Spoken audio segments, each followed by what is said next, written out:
Hi guys, welcome back to the podcast. I'm your co-host Chelsea and I'm here with Vic. Hey guys, welcome back. We're actually doing something a little different today and we are recording video too. So you got us out of our comfort zone and out of our sweatpants. We had to get dressed for this. I know. I mean, technically I could be wearing sweatpants and the bottom half you'd never know, but fully dressed for you guys. But yeah, we're changing things up on season 2, including a little video for you guys, which is kind of cool. Yeah, we're bringing our guests along via video. You'll be able to see this on YouTube, IGTV. Can't wait to be on there with everyone. But really, it's just to bring you guys face-to-face interaction to inspire you guys through different stories. And we're excited to bring you guys this platform. Yeah, this is a little outside my comfort zone, to be honest. But I'm excited because everything we do is about inspiring others to go outside of their comfort zone and do new things. So I'm glad we're kind of taking that plunge together. And our next guest was just someone that we wanted you guys to see and experience because she's so full of life and engaging. Yeah, her name's Crystal. We're going to bring her on. And I can't wait to hear her story and just get to chat with her. I think that's going to be the fun part. But yeah, let's get her on and let's see what she has for us. Hi. How are you? Hi. I'm good. How are you guys doing? Good. It's good to actually see you. We don't get to do this on video very often. I know. I was really excited when Vic, brought up the possibility of doing a Zoom call because I sit in Zoom calls all the time because, I go to school full time. So I'm literally in Zoom from 8 o'clock till sometimes 5 o'clock. So it just feels natural at this point. Okay. Do I detect an accent? Where are you from? Oh, I'm from Alabama. Okay. Is that where you're calling in from right now? I know we have a time difference. I'm calling in from New Haven. Oh, very nice. I love accents. So I was like, ooh, what is that? You're actually the first person. Usually people don't pick it up, especially in the South. My accent isn't that strong, but I guess the further up north I go, the stronger it becomes. But yeah, it's interesting. No, I love it. It sounds really nice. No, I'm so nervous. My heart is racing, and I'm just oh no, we're okay. To be fair, I'm nervous too. I'm not a camera person. I feel very comfortable recording podcasts where no one can see me, so we can experience this together, which is cool. You're making it super easy because you're so friendly, and if anyone's just listening and not seeing you, you have the biggest smile. Super easy to talk to you. Okay, so before you tell us your story, Vic and I were talking a little bit beforehand, and I have a sister, and he said you are one of 10? Yes, I'm one of 10. Okay, where do you fall in that stack? I'm so curious. I'm number 7, so I was the 7th. Okay. So I'm technically one of the babies. So there's an older 5 and a younger 5. We all grew up together, so we're all 2 years apart. But as some were being born, other ones were coming out of the house. So it's at one point, I think it was 7 or 8 of us in the house at once, including my parents. It was always loud. It was a lot of competition for attention, but we were raised in so much love that it never really felt like it was something out of the ordinary. I thought every family was like mine, to be honest, until I started to get older. I'm wait, people don't have 10 children naturally. So was it more guys, girls? Did you get to gang up on each other, or everyone mostly get along? We all pretty get along. We have very similar personalities. We all have the same sense of humor. But it's 7 girls and 3 boys. So you got the majority. Awesome. And apparently we all look alike too. I mean, that's what people say. I just think we look like different variations of the same person, if that makes any sense. But we definitely all are really, really close. I talk to my siblings every day. We're in this group chat together, so we talk all the time. And are you guys pretty local with each other? I know you said you moved, or is everyone kind of spread out? I think everyone's pretty much spread out. I have a brother in Salt Lake. I have a sister in Japan. I have another 2 sisters in Georgia. And I think some more sprinkled out somewhere. So Zoom is definitely your best friend. Besides school, I'm sure it's much easier to get a hold of everybody right now with Zoom. Yeah, it is. And it's really hard. Like, this is the hardest part about it. It's like being away and not being able to, like, fly home often. Because like I said, we're really, really close, but it's definitely different, now that, COVID is here, but we try to make the best of it by just keeping open, like, communication and stuff like that. So let's have you take us back. I know your story starts almost day one, right? You're like talking me up, and I like hope it's as interesting to other people as well. But I'll start with the origin. I guess like every great origin story starts with like the birth, I guess. It's interesting because my mom moved from Miami to Alabama when she was 6 months pregnant with me. And she started working at Walmart, and she had a friend there, and the friend was just telling my mom, I had a dream that you had a little girl, and you and the little girl were sitting next to a crystal river, and the river was so beautiful and it was just flowing. And so no one at the time knew my mom was pregnant with me. And she told her friend, she's like, I'm actually pregnant. And her friend just like went off. She's like, I knew it. And like, and so my mom was like, if it's a girl, I'll name her Crystal. And so that's where my name comes from. So cool. And it was like, pretty much from there, like we grew up in public housing. So at the time I didn't really know that, it was public housing. I just, remember the way it looked, and I just remember the neighborhood. And I remember like we did struggle financially growing up, but like I said, we were raised in so much love that you really couldn't tell that we were living in poverty. And it was, a huge household. We had like this, I remember growing up, we had this long hallway, and you would like get to the end of the hallway and forget why you were walking down it. Like that's how long it was. And so we just, we had like it was a big enough home for all of us. And I shared room up until the day I graduated with my little sister. But growing up, it was just, I was always like I don't think I was like always into trouble. I would do things out of curiosity. So I was always curious about the way things worked. And so like, for example, like those little box fans that you like put in the window. I was very curious, like what would happen if I put baby powder in the back end of it? Oh, like, no. what would it look like? Oh, no.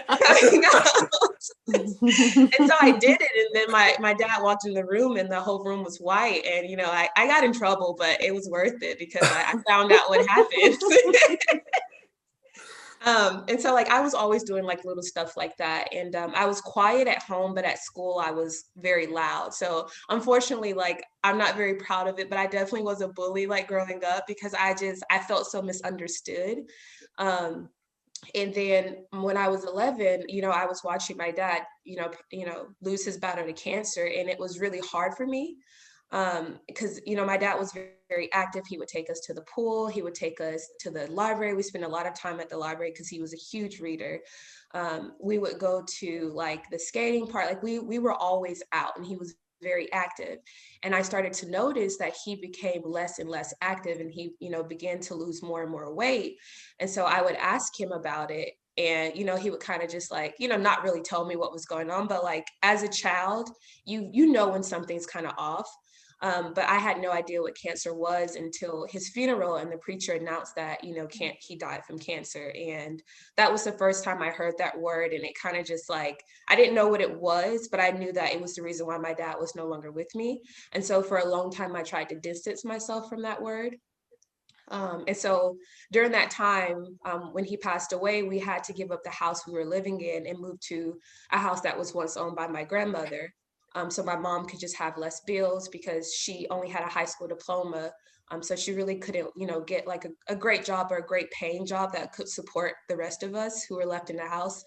And it was like 6 of us in the house by the time my dad passed away. And so it was like, very hard for those years following his, his death. And so I remember like being in school, and when I moved to the new school, I was bullied, and it felt so terrible. And I was just like, man, like I probably made more people feel this way, and no one knows what I'm going through. So I can be mean like this to someone and have no idea what they're going through. And my kindness and generosity could make their life so much easier. So it was just like at that moment, I made a shift in like how I wanted to treat people. And I chose to treat people with kindness because the hurt that I was feeling, I couldn't imagine someone else going through that. And so it just made me just change my walk through life. And so like that was the hardest part. But like, you know, getting into high school, I got involved with sports because I needed a coach. And I didn't want to like rely on just anyone to help to be that father figure that I needed. And so I sought that in coaches. And so I ran track, I did cheerleading, I did volleyball, I did pretty much any sport I could sign up for. One, so that I could, you know, get out of the house, and two, so I can get that coaching and that mentorship that I needed. And so, you know, while in high school, I tried to work really hard to make good grades because I knew I wanted to go to college. I just had no idea how I would pay for it. And at the time, there was a scholarship called the Bill and Melinda Gates Millennium Scholarship. And this scholarship is a 10-year scholarship, which will pay for pretty much any school you get into in the United States. And it's very competitive. The year I applied for it, I think there were over 25,000 applicants, and they only chose 1,000.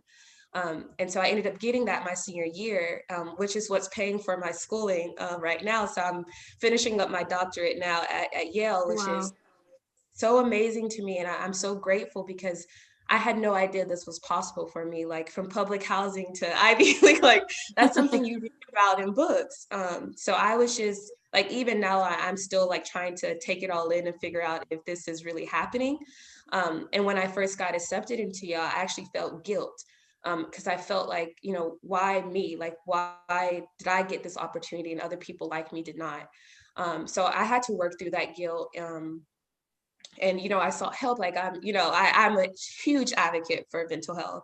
And so I'm a huge advocate for therapy and counseling as well. And that has helped me work through some of those feelings of just like feeling inferior and feeling like I didn't belong somewhere that I was, because that's a terrible feeling to walk through. So, you know, like that's pretty much like the short version of this entire, you know, journey. And me and my mom Esther are very close. I call her often.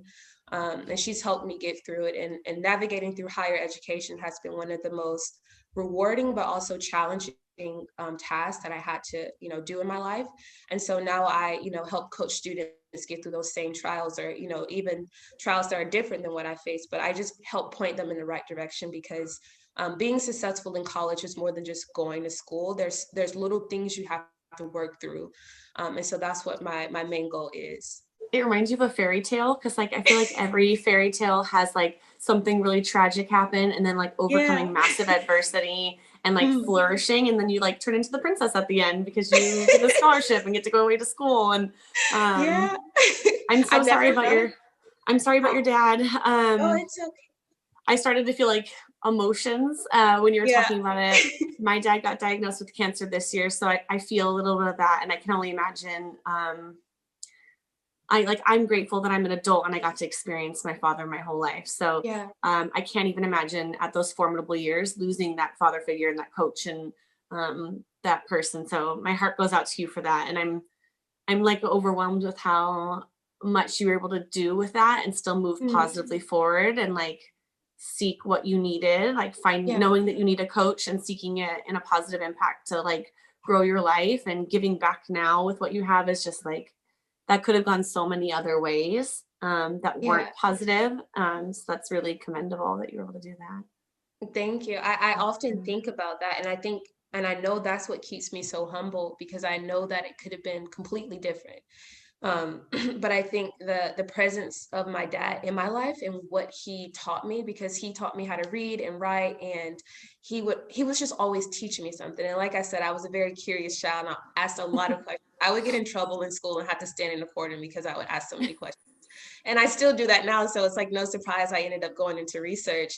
But my dad he was invested in my development. And when he passed away, like it made that so much stronger for me to want that for myself. And so one of the plans that I do have is like, you know, once I get to a certain point in my life, because I do eventually want to like write a book, but I want to use, you know, some of that profit to invest in a scholarship in my dad's honor. And, you know, first start at my high school, and then if it expands, that's great. But I do want to be able to give, you know, to my community in that way as well, because, you know, scholarships and funding is what got me to this point. So I want to be able to give another student the same opportunity. That's awesome. I love that you continue to talk about your dad too. What is his name? His name is Hubert, but everyone called him Stein, Uncle Stein, and my mom called him Stein because Stein was his nickname growing up because it was short for Einstein, because he was always reading and he was very intelligent. But I didn't know his name was Hubert until after he, passed away. I was like, Hubert? Who's my dad, Hubert? Who's this guy? Right. But I don't know, like my dad he was always reading and always quiet. And I felt like a lot of the stuff that I'm learning now, he probably knew like more than what I could even comprehend. And so when he would talk about the way you think, because like I remember like growing up, we never had air conditioning. That's why we had the box fans, because they were trying to save, and we would always tell him it was hot, and he was like, it's only hot in your mind. And he would always just like tell us to be very intentional about how we spoke and what we thought about. We couldn't even watch TV, a lot of TV, because he just didn't really allow us to take in everything. And so when he would say like, your attitude is latitude, and I'm just like, what is, like, I don't remember like I remember as a child thinking like, what is latitude, first and foremost? And so like, I didn't realize that he was basically speaking to like how you think determines how far you go in this life. And that didn't feel as real or as true then like it does now. And like I said, I'm learning a lot. I actually found one of his books. It's one of Dale Carnegie's book, and it's called the one about public speaking. So I'm like, something about the quick and effective way to public speaking. And I found that in his book collection, and it's all like old, and the cover's kind of ripping off, but like just the knowledge in that book just speaks to so much of like who I believe my dad to be. And I wish I could just have conversations with him now and ask him about, some of the other things that he may have thought, because like I said, he was very intelligent. And my mom always talks about how everyone, would talk about how smart he was, but he never went to school because he never had the opportunity to go. I think I found one of his binders from college, and he took a class at a community college for like computers and stuff like that. But he never, finished his degree or anything like that. But he definitely knew a lot. And so the whole like, attitude is latitude speaks volumes now to me as an adult, because I'm seeing that truth so much in my life right now. I love that saying. There's Carol Dweck makes a book called I think it's called The Power of Yet. And it's about kind of similar thing of like a mind shift of we're the only person stopping ourselves from achieving things because we put the caps on what we think our capability is. And by adding that word yet to the end of something, you're like kind of unlocking that instead of saying like, I'm not there or I can't do it. It's like, I'm not there yet. And then it lets you like see your potential. So it's kind of similar to what he's saying with that about like not putting a ceiling on what your capabilities are and like speaking things into existence in a way. Right. We were very, so we were raised like Southern Baptist as well. So, very religious, like household, very, spiritual household as well. And so like we followed a lot from the Holy Bible, and he talked about how there's power of life and death in the tongue.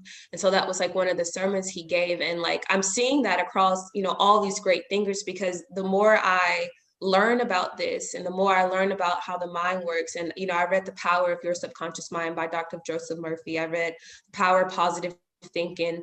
I'm reading Think and Grow Rich again, and like the more I read, the more I realize that all these great thinkers are saying the same exact thing in different ways. And so like it's very like, I don't know, like I love learning so much. I really do consider myself a Philomath, because I love it, and I know I'll be a lifelong learner. But it's just so interesting, once you get this knowledge and you try to find patterns, and that's where my mind automatically goes.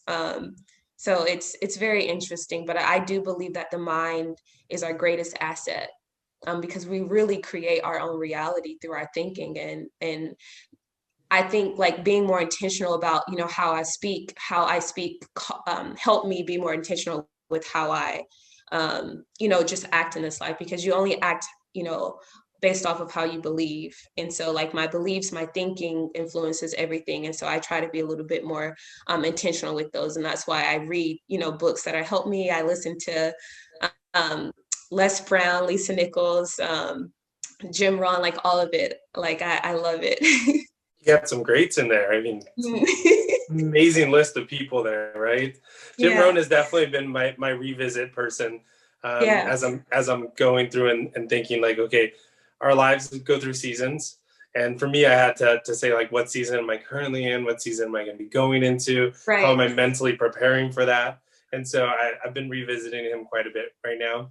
And Les Brown, he's been doing a lot of Yes. virtual stuff. So, Yeah, he has. but I think we need to go back to the fact that you got into Yale. I mean, that's huge. Yeah. I think we skimmed over that really quickly. She Okay, just so like, you might I have to got, rewind farther than that. So first she got this like epic scholarship. Cause like there's no guarantee you're gonna get into the school when you get that scholarship. So first you get the scholarship, which is very difficult. And then you get into this, I'm guessing this is your dream school because I don't know who prioritizes pretty much anything above Yale, because Yale's like, I mean, it's Yale. Okay, so Vic told me that you have like a YouTube video about your acceptance into Yale. Can you tell us about that? we did our research, Crystal. We did our Oh research, my gosh. right? You did. You really did. Yeah, I made that video I want to say it was either the next day or the week after I found out. So when I got the email, I didn't tell anyone because, you know, like I mentioned, I felt really guilty. So it was hard for me to feel, you know, to share that news with people when I felt like I didn't deserve it. And so I made that video a few days later, trying to just basically come to terms with what just happened. And I didn't expect the response. Like, you know, I had people in the comments telling me how moved they were by my story. And I wasn't expecting it. I was just trying to tell myself that this is something that's really happening for me and that it was okay. And that, you know, everything that happened to me in my life led me exactly to that moment. And I did get emotional in that video because it was so real. Like, I was just like, oh my God, like, this is a dream come true. And I wasn't actually going to apply to Yale for my PhD. I didn't think I would get accepted because my GRE scores are really low. So I was, you know, scoring really high in all of my statistics courses, and I taught stats for 3 years. I taught it to undergrads. But then whenever I would get on the test, like you wouldn't be able to tell that my quantitative reasoning was great because I don't know, I just didn't have the strategy to take the test well. And so when I was applying to Yale, I called them ahead of time and I asked, and I was just like, hey, what do you guys think about the GRE? Like, are you gonna, like, you know, am I still gonna be able to have a chance, you know, now that my GRE scores are below average? And they were like, actually, we were gonna throw the whole test out, but it's like 1 point in your application, so it's okay. And I was like, oh God, thank you. And so I went to my advisor when I was getting my MPH in epidemiology at George Washington. I went to her and I was, you know, telling her how I was going back and forth because the programs that I want to get into are really competitive. And she looked at me and she was just like, so? And I was just like, did you not just hear what I said? Like, they're competitive and my scores are really, really bad. And she was just like, don't count yourself out. She said, you already have people counting you out. Don't do it. Don't do it to yourself. And so I was just like, man, like, maybe I'm not giving myself a chance. Like, maybe I really am limiting myself here. And it goes back to the whole thinking thing. Like, I thought I wasn't good enough. And if I didn't have someone in my life who saw a lot further than I did, who could tell me, like, you know, what you want isn't really that far out of your reach. Like, I wouldn't have applied and I would have missed this amazing opportunity because the resources here are amazing. And I've met some amazing people who have challenged my thinking, who have expanded my thinking. And my advisor here is amazing. And we connected, like, I've never had a connection like this with a major professor, and he understands my vision and he wants to help me, you know, see it through. And to me, that's so rare. And so, yeah, I wasn't going to apply, and then I applied, and one thing led to another, and I got in, and I was just like, oh my gosh. So that's why I cried in that video, because I realized that I was able to do something that I thought I couldn't do, you know, through that faith that I had and through the hard work that I put in, because applying to PhD programs is challenging, which is why I try to help people and give them guidance. And I made videos on my YouTube channel about that as well, you know, helping people get through the application process, because if you don't know, you don't know. And I did a lot of research on the process. I called a lot of admissions committees as well and talked to a lot of faculty to get the answers to help people, have a stronger application. I tried to avoid watching too much ahead of time. I was telling Vic, like, on like one of our last podcasts, we were talking about one of his trips, and I waited to ask him about the trip until we were recording, even though I knew he had gone and I wanted to know what happened, because I try to wait until we have it so that everything that we experience is genuine and we kind of like experience along with whoever's listening, so it feels extremely authentic, because it is. So typically I'll go back and look at it afterward because I want to experience it with everybody for the first time here. At some point in your life, you didn't quite believe it, and then you got to the point where it happened, and your entire, story that you told yourself over time became a reality. And I think that's so important for people to understand, is that you can manifest pretty much anything, and reach out for the support, reach out for the help, reach out for whatever you need. And I love that you're giving back to the community through YouTube videos, through assisting other people that don't know the process, because I think that's so important, that just one person is going to find you and you're going to change their life, and you don't even realize that you're changing their life. No, I literally through a video. No, I honestly, like, I guess I don't really think of it that way, because, like, I don't know, I guess it makes it so real. And like, when I make the videos, I think, okay, I wish I knew this when I was going through. So I hope someone else feels the same way. And I don't know, I guess like my brain sometimes when it comes to providing service, because there's so much I want to do like in this life, and so much I want to be able to give, the little that I'm giving now, like, it just doesn't feel, I guess the impact doesn't feel as big as I would like, because in my mind, I know the type of impact I want to have.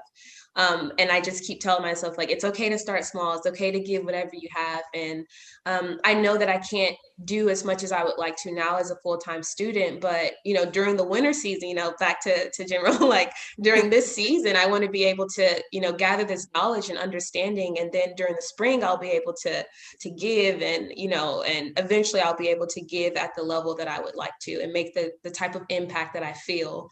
And I think like that's all it goes back to, is really knowing who you are and feeling that truth and walking in it. Because I mean, like, even now I'm struggling a little bit with, walking in my truth, because, I have people trying to tell me, like, you need to do this and you need to live this way. And it causes so much confusion. And so I have to honestly just sit and think and pray and meditate, and just, try to figure out like who I am, and becoming so sure of myself that I won't allow people to shake me when they try to impose their truth on me. Because we all have different truths. And I think the most beautiful part about being a human being is that you can share that truth and inspire others to do the same, however that looks for them. But it's just difficult when you have someone trying to, tell you that this is your truth because this is my truth as well. I pray that I never get to a point in my life where I try to tell people how to live life. I just want to live my life and live as a source of love and positive energy that inspires someone to do the same thing. Well, even if it feels like you're not doing a lot now, I feel like it's that like pebble in a pond mentality of like, even little things will have repercussions and like ripples that you might not be cognizant of, or like you could just be a link in that chain for them, where like you might not be the last link where we get to see the end result, but you could be that like one that helps them get to where they need to go.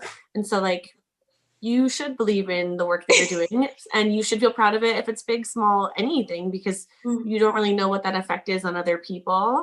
But I'm sure that you're having it already, and it will just continue to multiply like as you continue your work. Vic's workbook talks about like experience lists. And so I would love to know if like impacting someone and being able to help them kind of go through a similar journey or get to where you're at now is something that's on that kind of experience list for you.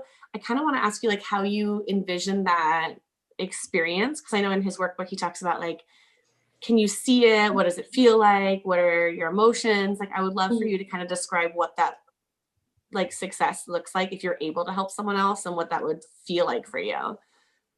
Oh yeah, that's a good question. It's interesting because I feel like there's two parts to that question. The first part to that or the first part of my answer is that the reason why I feel like I haven't gotten to the level of the type of impact I want to make is because I feel within me that I haven't really got to a place of, I'm trying to say this the best way, like I haven't really manifested my whole dream. Like what people see is only a part of it. And if only people understood like what was in my heart and the just like the inexhaustible resources in this universe and like everything that's possible for your life, like I just feel like there's so much more to be done. And I guess like, you know, the reason why I don't really feel I've gotten there is because like I'm still working, like I'm still in school. I'm still like in the beginning stages of building my coaching business. And so I just feel like, you know, once I get there, then I'll be able to, because then people will say, oh, you know, she finished her degree, like she did this. And so like, I guess like I'm so focused on the future and on the goals that I set out for myself and all the goals that I have written down. Like if you could see like around my desk, I have sticky notes everywhere. And so like my mind is there. And so I don't really spend a lot of time thinking about, you know, everything that I have been able to accomplish. And I'm trying to get better at that now because it robs your present joy. And I realized that when I got my first master's and I was going through a terrible breakup. It was, you know, the guy I've dated, like my first boyfriend ever. And we were together for 5 years. And so he had broken up with me that summer prior. And then I graduated that fall. But like in between the time where we separated and then graduation, I kept telling myself, like, once I get my degree, I'll be happy. Once I get this degree, I'll be happy. And I'll be able to live a fuller life. And I got my degree and I was not happy. And I was just like,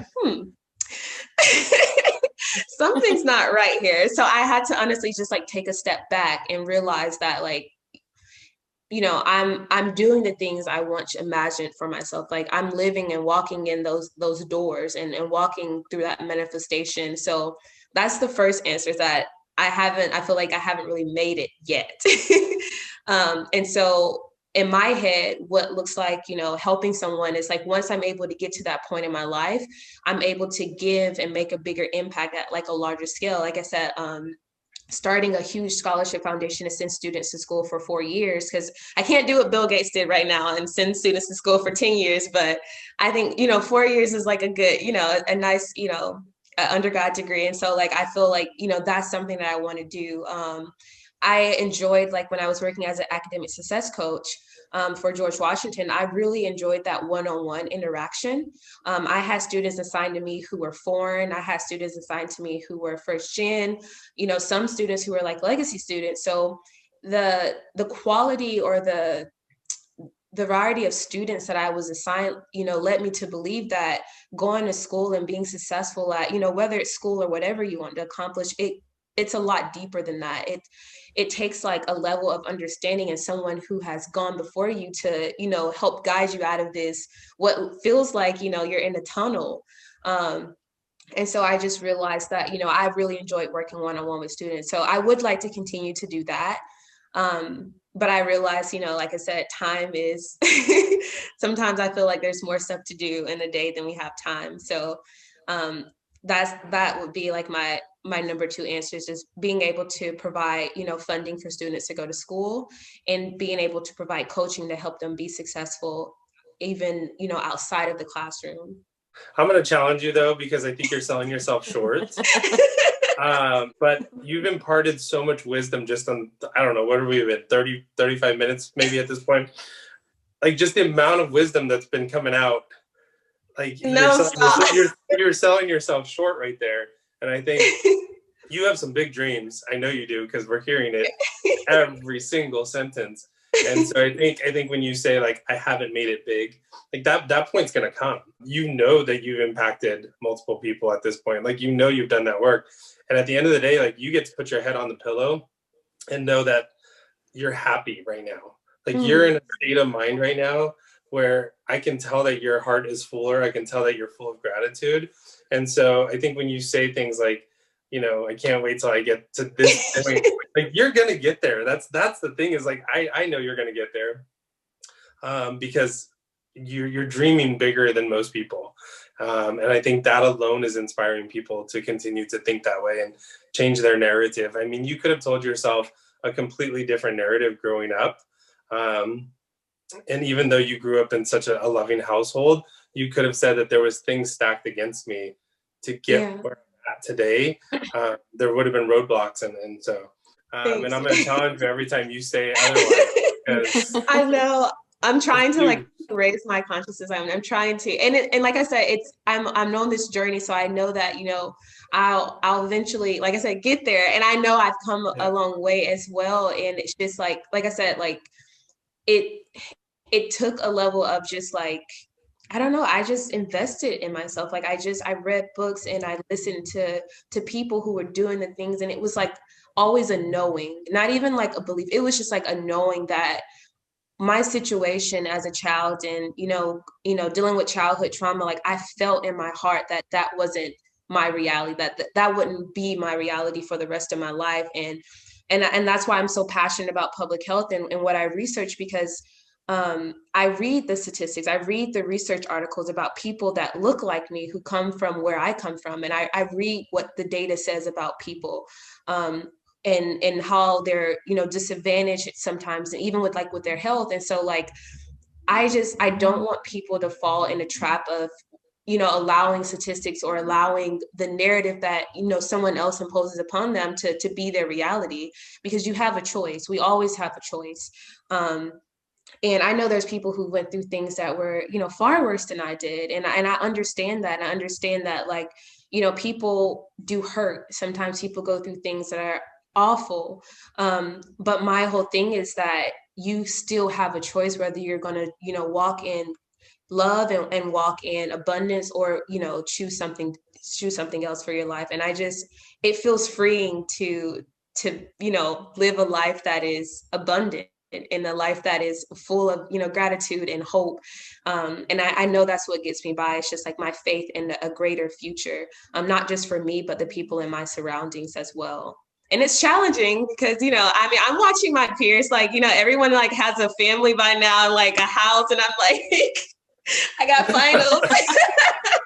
This is going to date me, sorry. But like, I spend a lot of time on social media because we're in lockdown. But there's all these memes about like everyone with families and kids, and Rihanna's like, don't care. And I feel like you're having like a Rihanna moment. You're like, whatever, this is me. This is what makes me happy. I don't care. Like, I'm not gonna lie, like, cause I mean, I know I never really, you know, fantasized about it when I was a kid. Like, I don't know why. Like, my mind was just always on adventure, like on traveling. I wanted to go to Hawaii, and I would always talk about it. And I didn't even know where Hawaii was, or like, it just sounded real. And so like, that's one of the things on my vision board now is like a trip to Hawaii. And I really do, you know, feel like it's eventually going to happen. But like, I always wanted adventure, and not saying that, you know, a family and having children isn't an adventure. I'm sure of it because I have a lot of siblings. So I'm an auntie, like 10, 12. I don't remember. I don't know how many nieces and nephews I have. It's a lot. So, you know, I see the reality behind it, and it's a lot of hard work. And so I just feel like I'm better at being a student and not doing this life than I am at, like, you know, doing something different. And I appreciate my siblings who have been able to, you know, raise a family. And I love watching my peers grow up to become these amazing parents and house and homeowners. And it's so like amazing to me to see how different our lives are. But it's definitely like, it makes you feel behind in a way, because it just makes you feel behind. So I'm like working through those feelings of like feeling like, you know, I'm trying to catch up. Like, you know, I've been in school for like the past 7 years, but like I'm almost there. You shouldn't feel behind. Everyone has their own timeline and their own journey. And so while you might feel behind because you don't have the kids, they could be looking at you and going like, I wish I had this degree, or I wish you know, everyone has those feelings. So if this is the right path for you, then you're right on track, you know? So you shouldn't feel like that. And kids are an adventure. It's no Hawaii, but they are their own adventure. They're setting you up for future success is what they're doing. Yeah. I'm just like, every time I babysit, I'm like, I love you guys, but I'm so happy I can give you back to your rifle. Yeah. Because I need sleep. They have a lot of energy. Yeah. But that's good. You know that this is the right path for you and the right work. And so you're staying true to who you are and to what makes you passionate, rather than kind of veering off because you feel like society is telling you that this is your other timeline. There's only one of you. And so if you don't like follow through with what is meant to be for you and what you desire, then we'll never get that, because no one else will be you. So And I know like Les Brown talks about that, how, you know, whenever you get to the end of your life and imagine like all your dreams standing by your bedside saying like, why didn't you, you know, fulfill us? And like, to me, like, I want to be able to get to the end of this journey and say that I did everything I could to walk in my full truth and live out the fullest expression of who I am. Because like you said, like, I realize that it's just me. But sometimes I just like, you know, like you just wonder, like, you know, what my life look like if I took this path, or like, you know, this path. And honestly, like, and this is just a personal opinion, but I think that no matter what path you choose, it all leads to the same destination. Some routes are just a little bit, you know, veer off a little bit more, you know, some are a little bit, you know, more narrow, but I feel like it all leads you to who you're meant to be in this life. And I don't know if that's true, but it's just how I feel about it. Because I feel like I could have took a different journey and eventually ended up, you know, still at the level of passion that I have for giving and for speaking my truth. But I'm just grateful to definitely be here, because it's honestly something I didn't think was possible. And I enjoy being able to share that story. And hopefully, you know, my mom used to always tell me that sometimes you go through things to help people realize that there's a way out. And I was just like, that's hard, but okay, like I'll take it. Because I think, you know, struggling is optional, but hard work is required. And that was something that, you know, was mentioned during the James Mill Get Ahead Challenge. And I'm just like, yeah, because like if someone has the wisdom and understanding, I'd rather go to them instead of like trying to struggle through this by myself. So I think like as a child, me asking so many questions is definitely like my adult self as well doing the same thing, because sometimes I feel like I annoy people with how many questions I ask, but you know, I have to know. I don't know. I think curiosity is good though. Learning new things is good, and it's challenging for your brain. And it sounds like you just have a voracious appetite for knowledge. And I've always had this theory that people who read a lot have a better vocabulary, and you are just like proving that point. Like tick, every. I'm like, I'm telling you, no. You can tell she reads because the way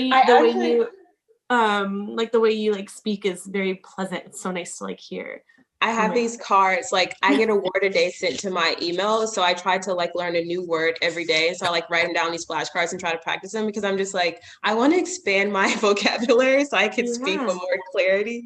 So thank you. But I definitely would like to, you know. Yeah, there's always room. There's a lot of words in the dictionary, so there's always room to grow. Okay, so you had a lot like of content right there, and you were on a really good roll, so I didn't want to interrupt you. But first, it sounds like you have very intelligent parents, because both your mother and father have given you like extremely valuable advice. And second, you were talking about like fighting against the way people look, and if someone's just listening to the podcast and not getting to see it. Crystal is beautiful. She's intelligent. She smiles from ear to ear. And she looks very like put together and poised and like warm.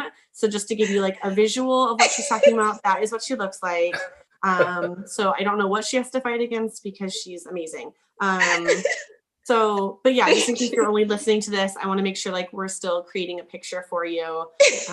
No, you both are so beautiful. I'm just like, I've never been in such a like inviting and just like beautiful environment. Like, I feel like even though we're virtually like gathered together, I feel like I could, you know, still be in the same room with you two, because y'all are absolutely beautiful and amazing. And like, I'm just like getting emotional. Yeah.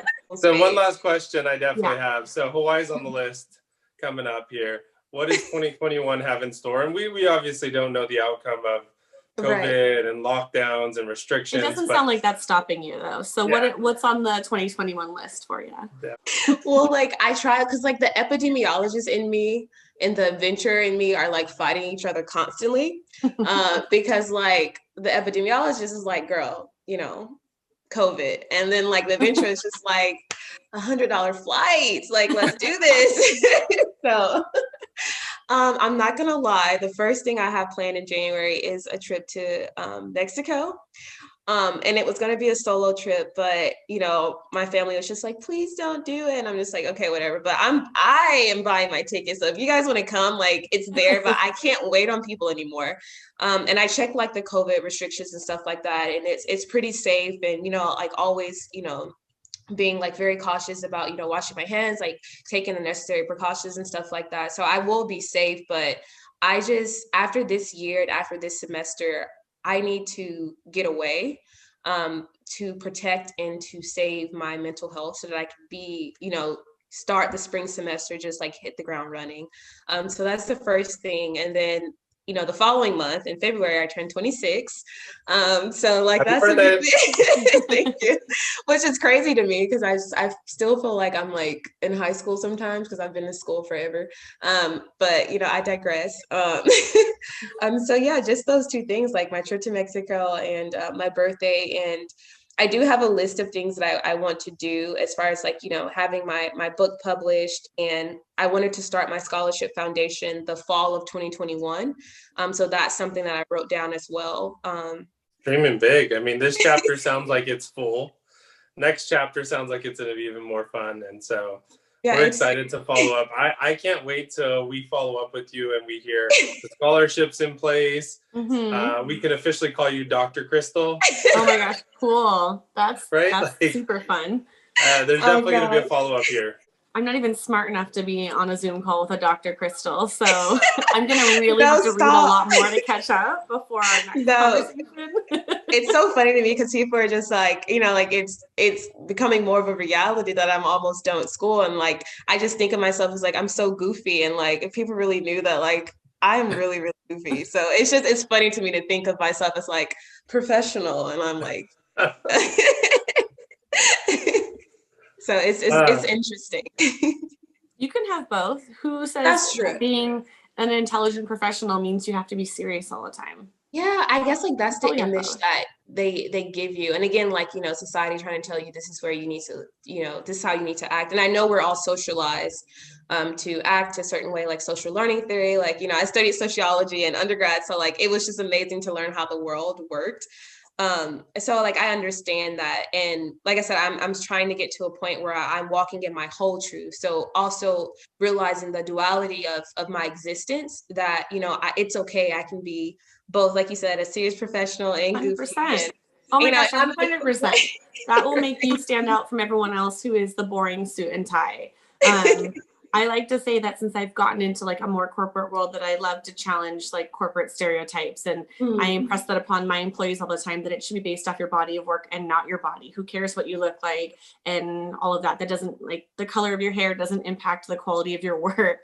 So you should absolutely like push those boundaries. Who cares what a doctor is supposed to act like? That's you to decide. So I love that, Chelsea. I do love the point you make, Chelsea, because I like coming into this professional, you know, like just, you know, I'm trying to shift gears from like, you know, a student, but also like trying to start a business. And so my concern is like, you know, my image. And, you know, I'm always concerned with like, I don't want to look too sexy. Like, I don't want to, because like, it makes me feel so like, I don't know, like, you should just look like you. Whatever Crystal is, that's what you need to look like. Because if people are not going to want to be part of your business or listen to your coaching or anything based off of being too sexy or too goofy or whatever, then that's not the right people for your work anyway. Because you want people who are going to value the work and not just the external package. So no, just be you. Don't worry about any of that.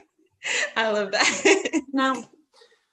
No, whatever makes you happy. That's because then you're not gonna be the like most genuine manifestation of you if you're trying to confine yourself in a box of what a doctor looks like or what a business owner looks like. Then you're stifling what that is. You just have to be authentically you, and the right people, that energy will like attract them to you. Then like I see Lisa Nichols, and she gets on stage with this beautiful dress on, and she's like, it's like tight and she looks good and she makes like such a huge impact. And I'm just like, you know, people still respect her. Like, it's not like she's like, you know, super unprofessional, but it's just, like you said, it's like worried about the box that people try to place you in. No, and don't worry about it. I just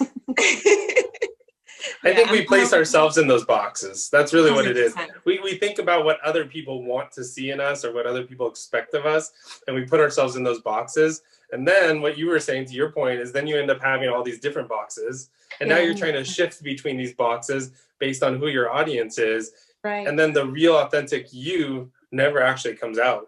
Who was it? Was it Steve Jobs for like 20 years? He was in a black turtleneck and jeans. I think it was Steve Jobs. And that's him. And he didn't care if everyone was like, you're wearing the same outfit you've worn since 1982. That was him. And if that means for you, you're going to wear dresses or sweatpants or whatever it is, you just got to be you, because it's just too much work to dress for anybody else, really. Yeah.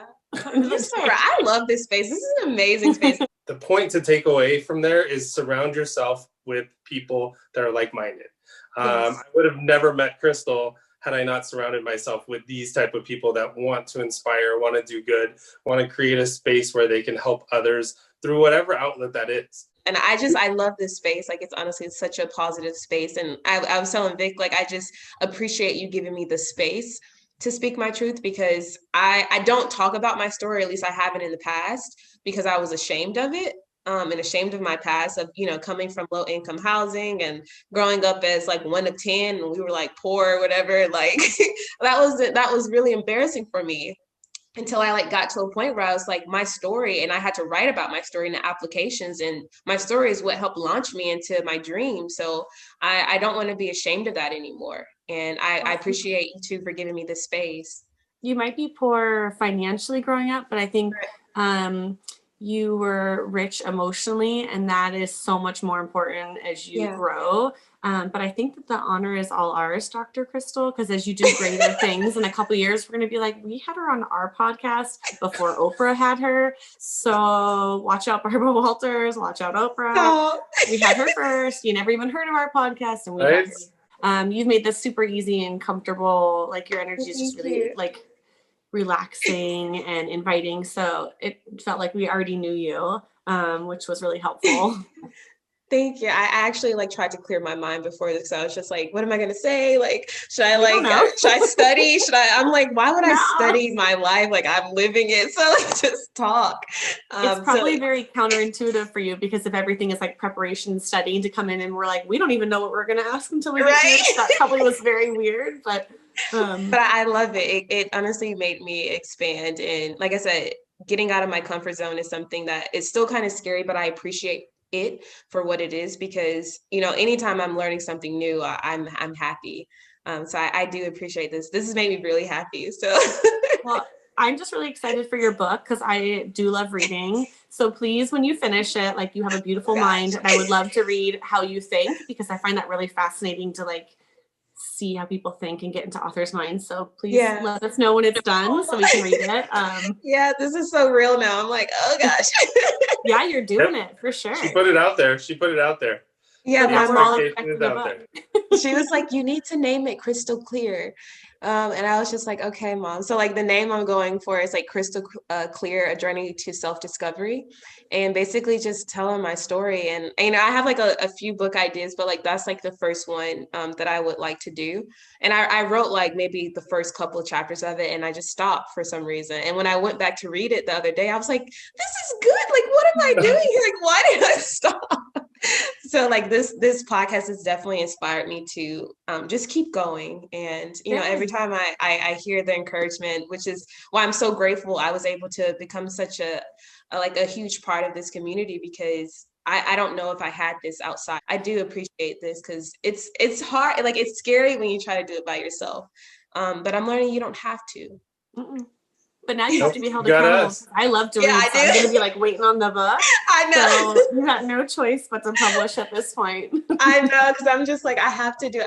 Or it's going to keep bothering me. It really will bother me until I get it out. And, obviously, it's that feeling or that desire that I have to do it is there for a reason. Someone needs it. So I'm going to buckle down, and I'm going to just finish it and stop being so, just critical of myself, and stop trying to be a perfectionist all the time. So 2021, I'll just start typing in Crystal Clear on Amazon every month or so, checking in to see when I can purchase it. Right.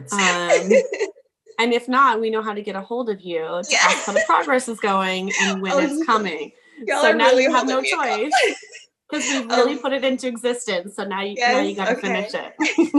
You guys are really holding me accountable. Okay. Like my armpits are like sweating now. And I'm just like, okay, I have to do this. Like it's like written all over your face that this is such a passion for you. I tried to stop it. I was just like, okay, no, like this is, I have so much to do. Like I'm trying to finish my degree. And it's like, the more I tried to ignore that feeling like this is the time, it's like the more like dysfunction started to happen. Like the more I felt like, you know, I didn't feel that harmony, and it's because I was trying to resist. And so like now that I'm like letting things flow, like that crystal river that my mom's friend saw in the tree, in your book. Right? So I'm definitely, I'm getting there. I'm there. So I appreciate it. I'm excited for you. This is awesome. Yeah. Thank you. Well, we can't say thank you enough for spending the evening with us and chatting. So much to take away from today's story, and we're going to continue to catch up with Crystal along the way and see what else is coming up on that journey. Thank you. I really appreciate you too. I really can't say that enough. Like this has honestly helped me so much. So thank you. This is a beautiful space that you guys have created, and I can't wait to see where this goes next. Like I love this. So please like keep this up. Whatever you're doing, like continue to do this, because this is perfect. Thank you. Well, this is Vic's passion project, and I always just say I'm here for comedic relief. So I'm happy that we're impacting you positively. Definitely. So thank you. We're so grateful that you got to jump on and share your story with us. So thank you. Thank you. Thank you so much. This is like I said, a great experience. So I'm grateful. Thank you. No problem. Have a good night.